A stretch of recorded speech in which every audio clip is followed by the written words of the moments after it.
the American Conservative Union, their chairman, Matt Schlapp, and from the Hill, Joe Concha. Good to see you both. What's your take on this from a media reporter's standpoint that's not part of the cabal of media reporters that retweet each other all day and live in their bubble? The argument in these situations, whenever a news organization says we had to edit it down because of time constraints, that's fine, but that's an analog argument in a digital world. The internet is infinite. CBSNews.com is infinite. There are no time constraints on the internet. So when you put the interview on there, it shows full transparency, and it will shut you up, and everybody can see quite a compelling interview. Why do you want to? I didn't even say it like that. I'm going to shut you up. No, in other words, now you sound like Koppel. Well, you're making CBS News go to the New York Times and say we're not going to put it out. Well, why not do that? Koppel and you combined have what, 7, 8 decades of experience in news. It's probably a pretty compelling conversation that might get a couple of clicks. I got to be honest. It was a great give and take. And listen, I like Koppel on Nightline. This is not personal with me and Koppel. I think it was a cheap shot. 70 seconds. I think it was well over 50 minutes total. That's a cheap shot. What you could have done was what a pro-gun rights group did last year with the Katie Couric documentary. I don't know if you remember this. There were some misleading edits. I mean, horribly misleading. You make them all look dumb. They couldn't answer a simple question about gun safety and terrorism. So one guy in the room taped the entire thing on his phone, the audio, and then released the whole thing later. And now there's a lawsuit against the people that did that documentary. So maybe that's the way we have to handle these things now. You know, Matt, I will tell you my reason that I think they won't release the tape is because Ted asked me the first question. I give an answer.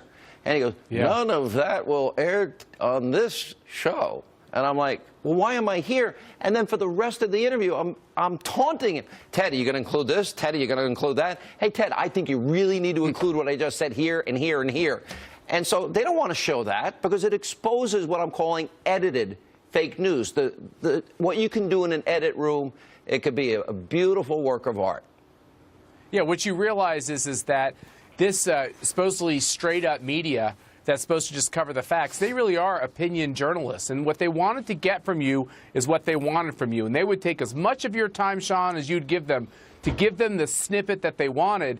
And I agree completely with Joe. In the age of the internet and no constraints, and with your permission, the only reason why they won't show that interview is because it makes Sean Hannity look good.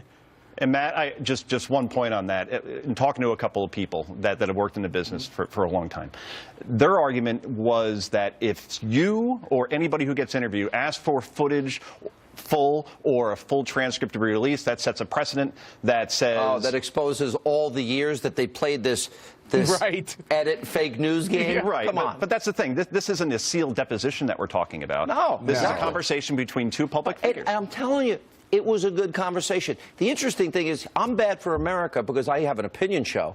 But Ted, to say that, gave his opinion. Right, that would be a contradictory thing. Go ahead, Matt. Matt? Look, and on this other piece, on the editing of Bill Clinton, I mean, this is particularly egregious.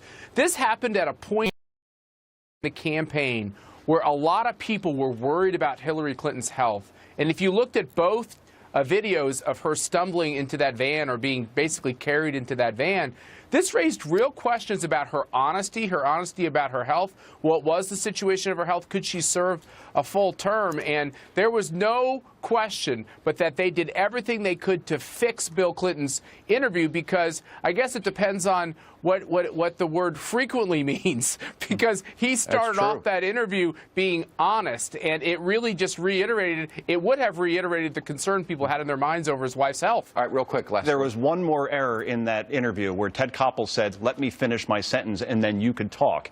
And he said something along the lines of, your audience wants ideology over facts. Right. And then your response was never allowed. An interview never ends with the interviewer making the final point. The interviewee should. Does it really bother me? No. Do I hate Ted Koppel? No. But it's, you know what? It gave, I think, America an opportunity to see these games that the media's been playing. Right. And that's fake news because it was not representative of what happened in this studio.